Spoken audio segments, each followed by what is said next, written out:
Wouldn't you like to pause from your busy day and listen in to experts and homeschool parents like you about the beautiful world of homeschooling? This podcast is designed just for you. Each episode connects you to the best conversations that will give you courage and fill your cup so you can keep pouring into your family every single day. Introducing the Hey Mama Homeschool Show, brought to you by the Old Schoolhouse, your trusted homeschool partner for over 20 years. Hi, welcome to another episode of the Hey Mama Homeschool Show. This is Heather with the Old Schoolhouse, and in today's episode about meal planning, you will be listening to a previously recorded discussion between two of our hosts, Christine Weller and Stephanie Morrison of the Canadian Schoolhouse. For more resources to help you meal plan, visit homeschoolshow.com to read the show notes from today's episode. And be sure to download the TOS app over at homeschoolapp.com, or on a desktop, visit theoldschoolhouse.com, and you'll be able to access our digital magazine library. The fall issue of the Old Schoolhouse magazine is now available, along with dozens of timeless searchable back issues. Topics this fall include teaching writing, grammar and spelling, growing and canning food, homeschool dads, science, heritage, and college. Also, this is your last chance to register for the annual opportunity for homeschooled students to put their college knowledge to the test on a national level.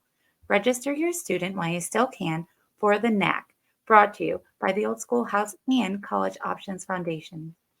All schoolhouseteachers.com members receive a 50% discount.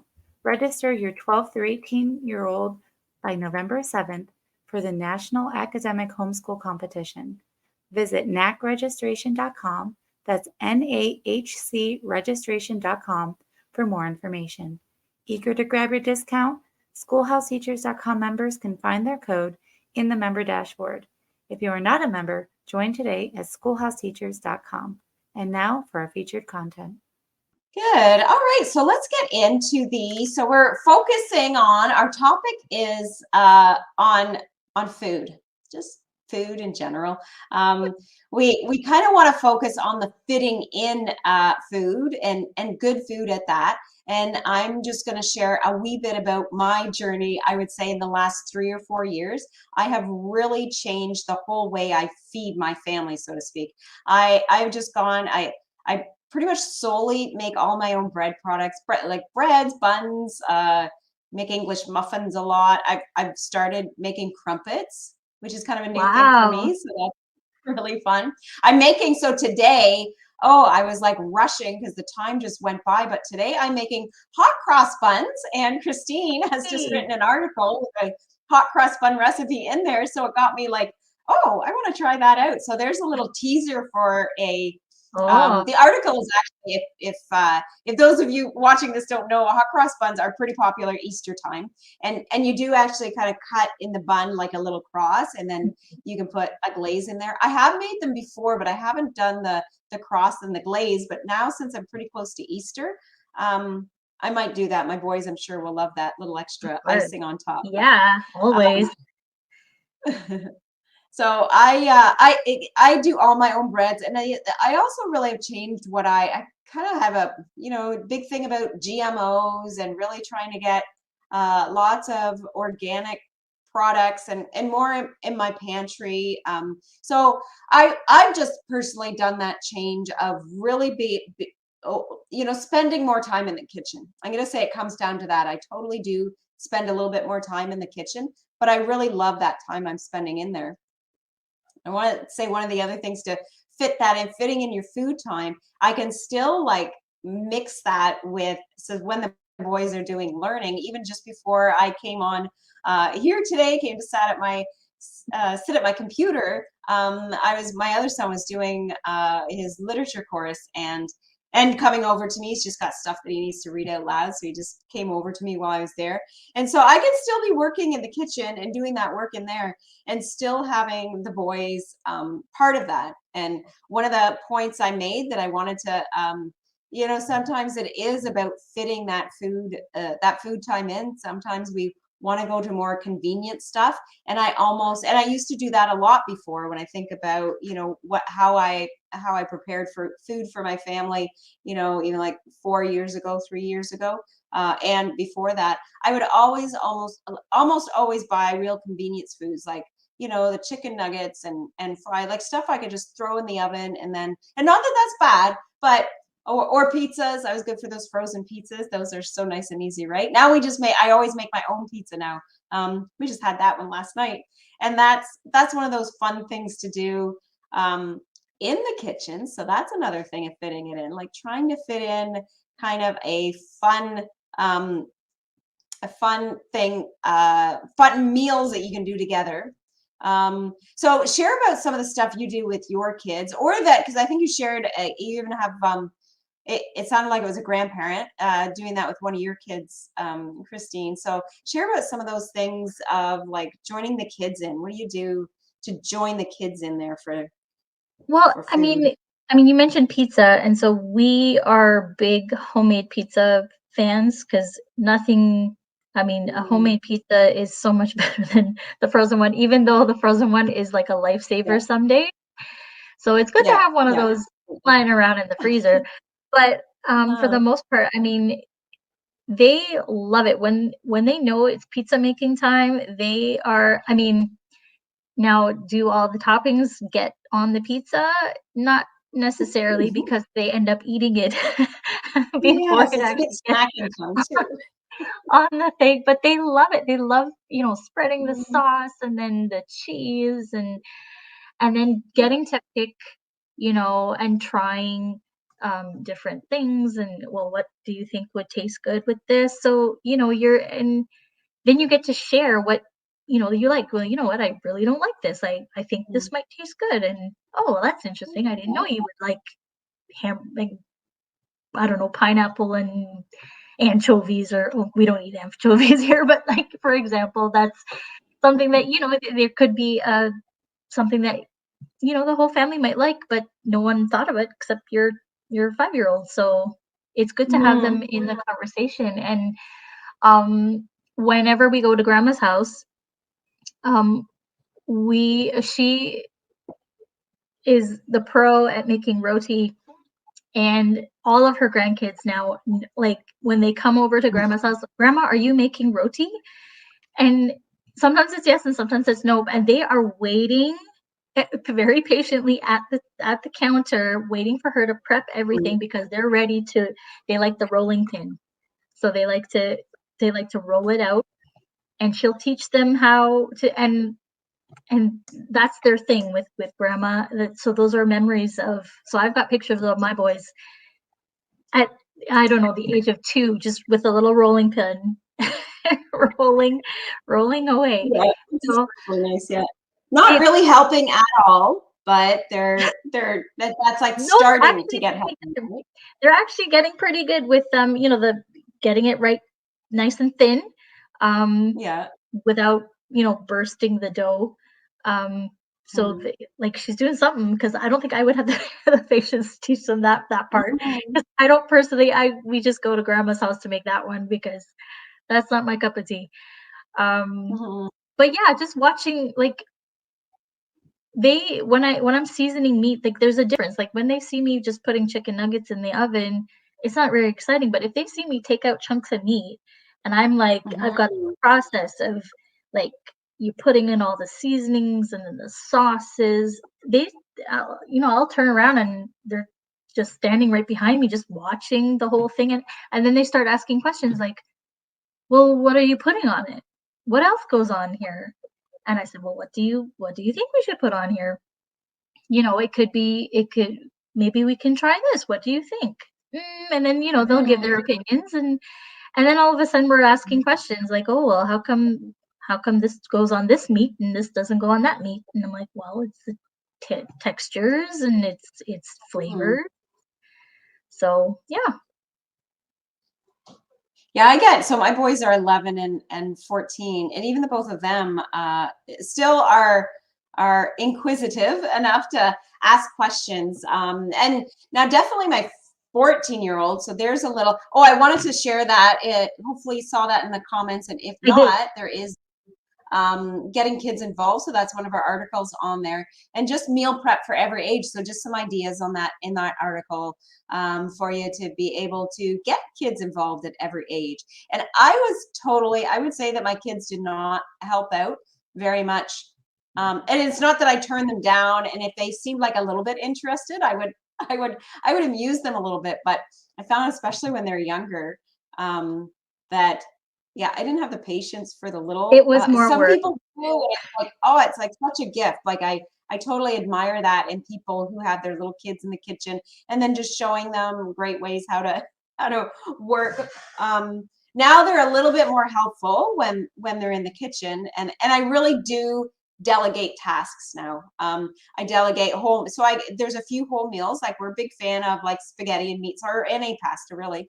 And just like the meat sauce, right? So that's pretty easy, scramble fry the meat, put the tomato sauce in. I do encourage, my son just made it 2 nights ago. And I did encourage him to add more to the sauce, because I really just do have a tomato sauce, and then I'll add other spices in, or I might add just other different flavors. So I do encourage them to get creative. And I think that's another thing we can really get them to do, is whether we're right there beside them, or whether we delegate the whole job like I did with that I can do for a couple of meals. My older son can do that all on his own. And even my 11-year-old, he makes quite a few meals too. Not quite the whole thing of, I shouldn't say that, he was the one that made most of the we had like the box, it's not Kraft Dinner, it's the Annie's, but the shells, right? Like the macaroni and cheese kind of thing, but shell and cheese. So he's even actually pretty good at doing that on his own. I think he gets help with the pouring of the water, pouring out the hot water and draining the pasta and stuff like that. So a little bit help there, but he's actually, as I just thought of that, it's like he's actually getting pretty good. He'll often mix up like a can of tuna or salmon, and that's just really great things to get them to be making some either part of a meal or just some of those meals. I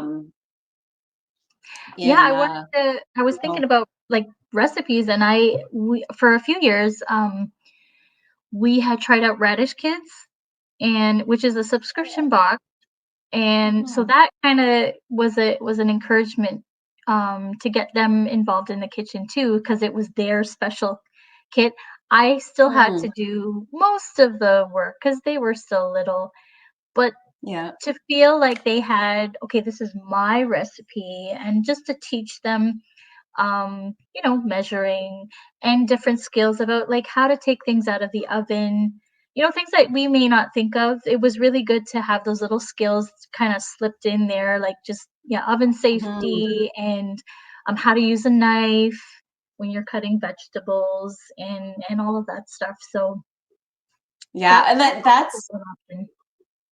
As you talk about all those different skills, that's like really even just having our kids' time in the kitchen. So I do get them, and it's high time that they did that again, to making cookies, or and trying to get them to do it. So I usually do that when I'm making bread, have them, okay, like what are you going to make? Right. And it's usually cooking or cookies. I give them the full reign of anything, but cookies is what they want to choose and what they want to eat. So that makes a difference. Right? Always cookies. But to have them do that almost on their own, like the skills they're getting. And when I look at when I first had them doing that to them both, and that's the both of them, the 11 and the 14-year-old, right? That they both have really just grown in those skills where they can almost do them on their own. They're still, I find the mixing is not like, I don't know, I'm used to it. I've got this strong like bread dough mixing arm, I guess. Yeah. No, they can't handle. But no. I find the really thoroughly mixing of batters. Even my 14-year-old doesn't have down pat yet, but anyway, better. So it's an area where we can really see progress, and of course, then you can relate all that stuff about fractions, and even as they're getting, oh, this is a quarter cup, and what's that in decimal, right? Like get them to try to just ease in a little bit of like comparing and that, and I won't say I do that all the time. I just do that when it's like, hey, we're just doing fractions and converting fractions to decimals. So this is like relatable to your work. Or sometimes I'll be in math doing that. We'll be in math and I'll relate that to things we've done in the kitchen. So that's another really great way to just, you're feeding their bodies and their minds with your time in the kitchen, and it's great family time overall.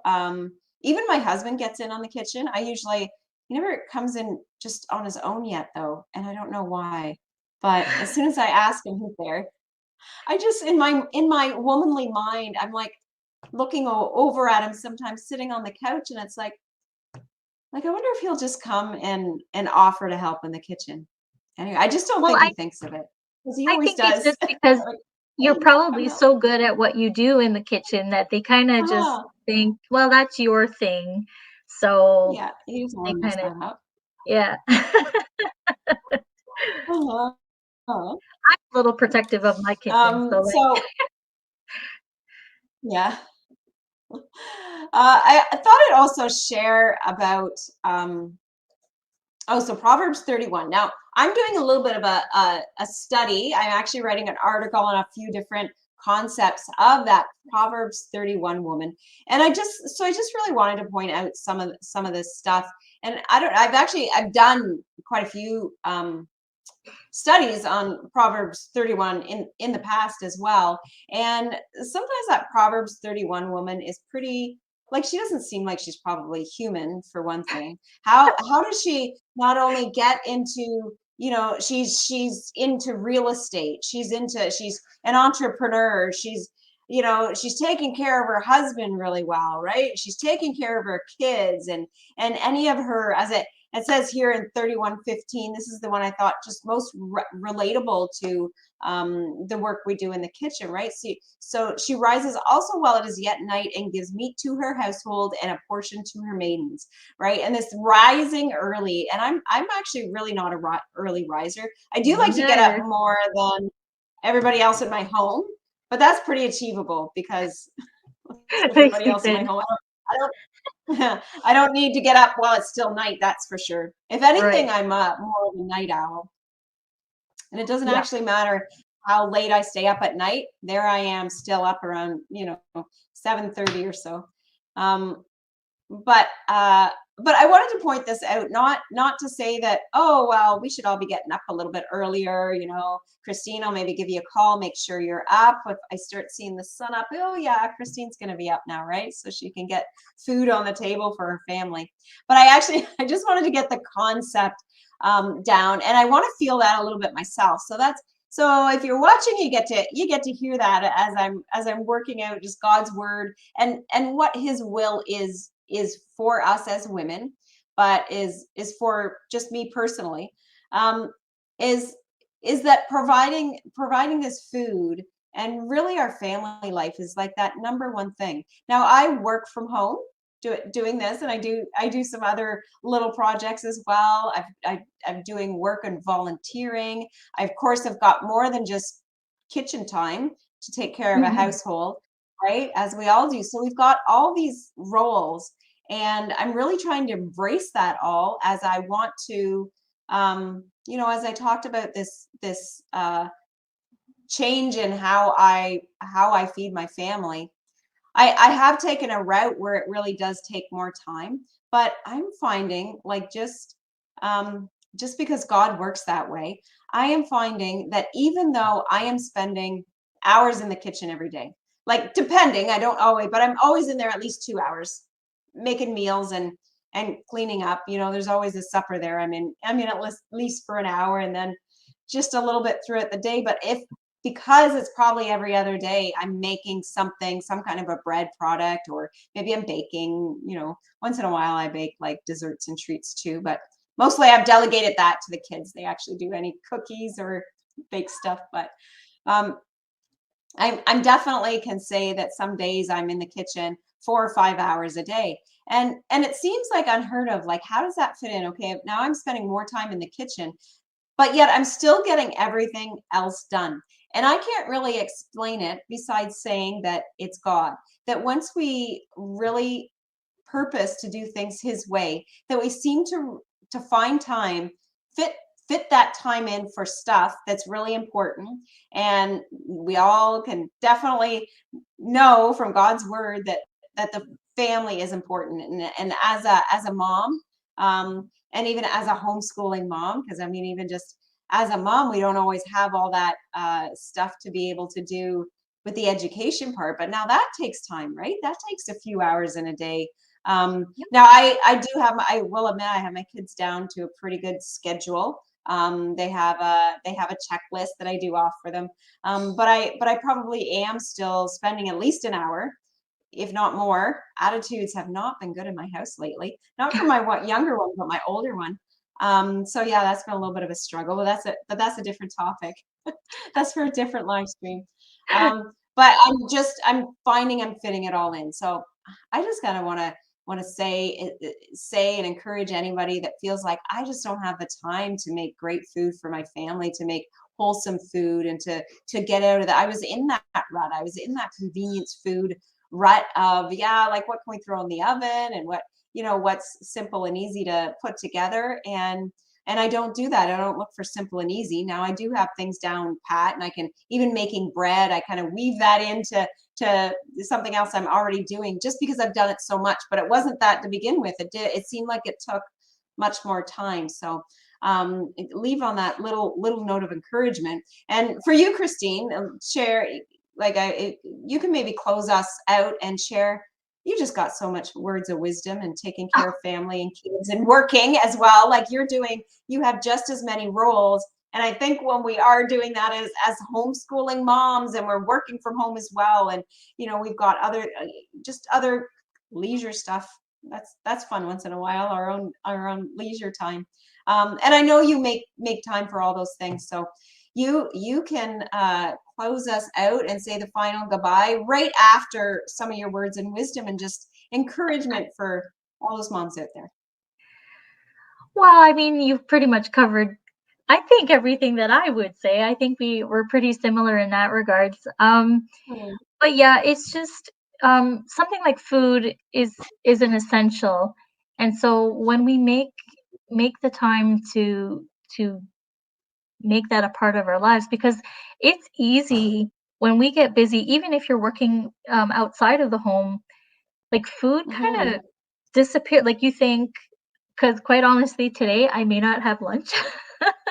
but, and it's easy to just, okay, well, I'll just eat whenever. But like this, when you have to think about the fact that God gave us responsibility to take care of ourselves, like we're responsible for, like he gave us this body, but we have to take care of it. We have to make sure we get enough sleep, and we also need to fuel it with food. And so you have to keep that in the back of your mind. And like you were saying, like we've all had days where we, it's going to have to be the frozen pizza in the freezer. But when you have that full meal, and that you've put in the time, and even if you share it with your kids or not, that process of making it, it's also the part of sitting down together and eating it together.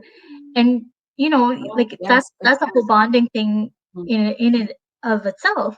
So I mean, definitely don't let food time go by the wayside, because your children are watching you too. And so when they see that work comes first, then like I can tell you, my kids have just forgotten about eating because they were so involved in a video game.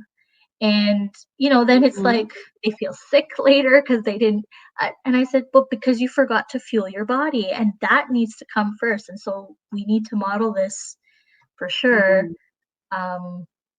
That eating is important, and yes, it does depend on what you put in, because it's fine to have the treats and stuff, but we need to be mindful that sometimes too many treats are not okay. And I've even explained to them, like, even the good stuff, like, for example, avocados. They like avocados, I like avocados, but you can't eat that 24/7 because that is full of fat. It's good fat, but yeah, you need to have everything in moderation and proper portions. I can talk a whole day about portioning your food, because it does make a difference Yeah. how your body digests everything. And but that's where I'll end off. That just just keep it in mind that food time is important, and you should acknowledge it as a family that we're going to take care of ourselves because God has entrusted us to take care of our own bodies, and Mhm. we love him for it, so we're going to honor him by doing that. So thank you for joining Yeah. us.